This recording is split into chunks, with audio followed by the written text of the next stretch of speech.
Now, you're back here for the second time. Just, what, about 18 months ago? Not even? Yeah, I think you were here? Yeah. You played a couple of small club shows. What happened to you? You've become the biggest thing in the world. Thank you. It's flattering to hear. What happened? Let's see. We just simply didn't stop. We finished touring. That was to be the end, really, of touring that had started since the band got in a van. So we're talking at that point, I guess, 2.5 straight years of touring, maybe 3. We stopped, and instead of like resting for a prolonged amount of time, we just had the holidays off and then got back in a practice space in New York together and made the record of our dreams. We try to make something really honest, really progressive, really special and really pure, and to make one of the loudest forms of self-expression that we'd heard in a long time. So. Yeah, right. The Black Parade is, it's a concept album. I don't know if you consider it a concept album, but, you know, the fans seem to consider it that. It is, It's being hailed as this generation's The Wall or Ziggy Stardust or things like that. Is that how you look at the album?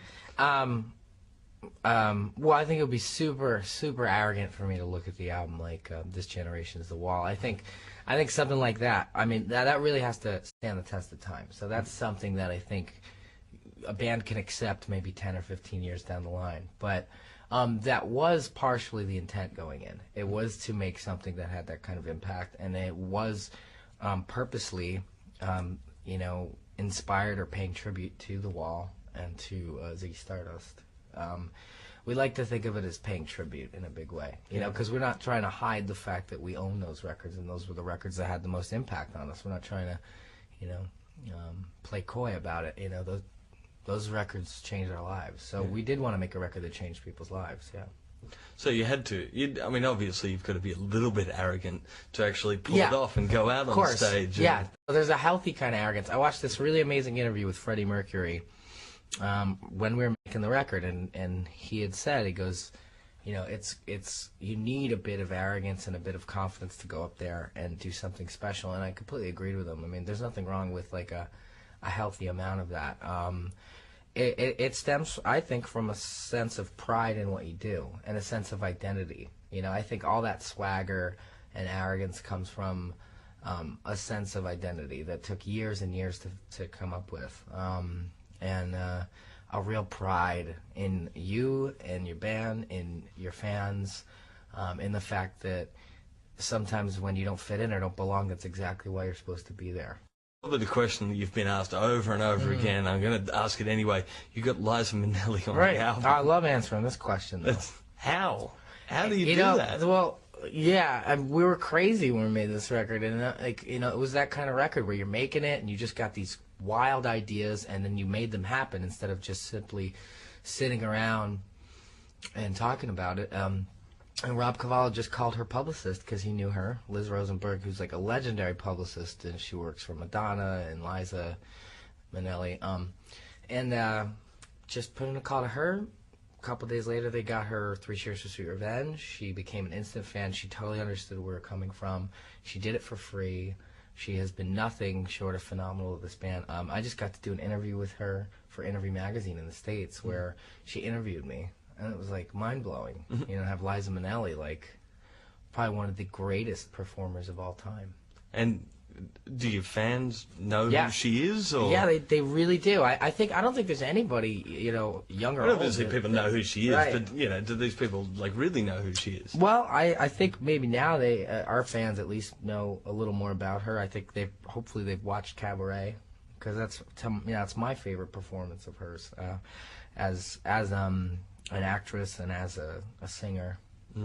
And you know, yeah, I mean, it's surprising. We've made a lot of kids that know quite a bit about her. And now I'm going to assume it's you that writes the lyrics in the band, you know, with the Black Parade and 3 Cheers as well. These albums are incredibly over the top, you know, like Queen was, or like Bowie was, and all of that. What do the other guys in the band think when you come up to them with all these themes that are...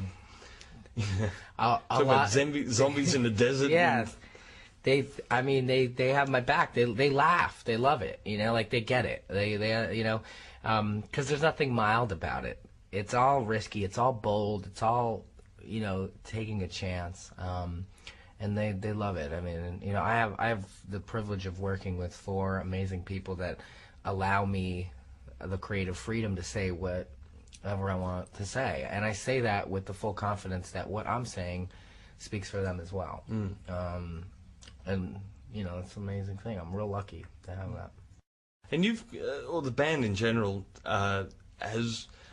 They're not necessarily a punk band so much, but they've come obviously from what once was punk. Is that an important thing to you, and do you see yourselves, or is punk an influence in you at all?